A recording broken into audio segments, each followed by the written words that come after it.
Joining us now is author and educator Chasten Buttigieg. He is married to the Transportation Secretary, Pete Buttigieg. Chasten, thank you so much for joining us, and happy belated Thanksgiving to you.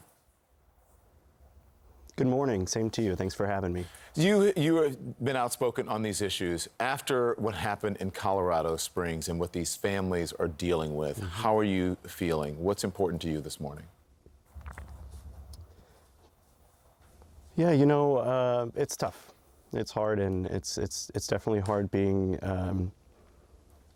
in a position to watch people continuously attack your community. And it's happened again, right? After Pulse, our community was shattered.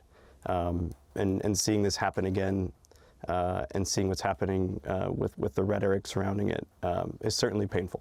Can we talk about the rhetoric surrounding it? Because, listen, a lot of, especially lately, a lot of politicians have been using gay people, not just lately, but it's ramped up. It ramped up during the midterms, using gay people as political pawns in their messaging, in their ads, and things that they're trying to get accomplished and trying to roll back certain issues.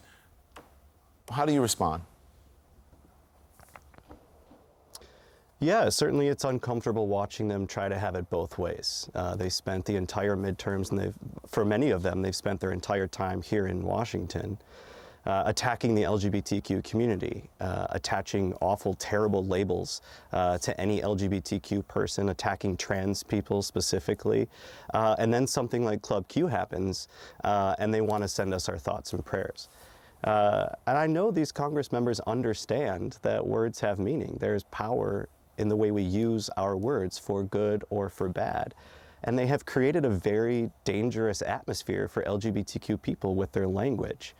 And then something like this happens. And they quickly jump on social media and say thoughts and prayers. How awful. They can't have it both ways, and they need to wake up and understand that their ideology and their rhetoric and their language is hurting people. Mm-hmm. What do you say to members of the community who are frustrated with the hate out there? I share in your frustration, but I also want to say, I believe that folks on the MAGA right, the people who have these megaphones on social media or here in Congress, are a very, very vocal minority. You have to understand and remember that the majority of Americans believe in LGBTQ equality. The majority of Americans are with us. The majority of Americans believe in marriage equality. The majority of Americans believe that trans people should be respected and protected. These folks just have really big megaphones on social media. And I think it's a good time to remember that not everyone's spending their days on Twitter or on Facebook. They're going about their lives. And these are folks who, rather than focusing on getting things done, rather than coming to Washington and focusing on solutions, have just decided to focus on us. Mm-hmm.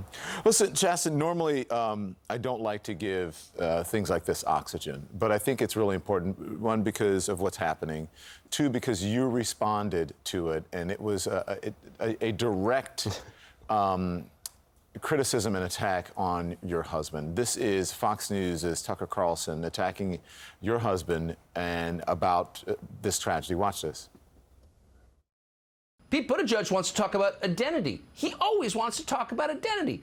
And the funny, ironic thing is, until just a few years ago, Buttigieg wouldn't even admit that he was gay. He hid that and then lied about it for reasons he has never been asked to explain. Why not?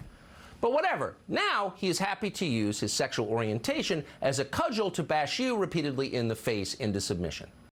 Okay, so listen, it's obvious the policy was called Don't Ask, Don't Tell, and I think it's sort of self-explanatory there, but you responded to this criticism with this post. It's of your husband waving in his military uniform. What did you mean with that picture?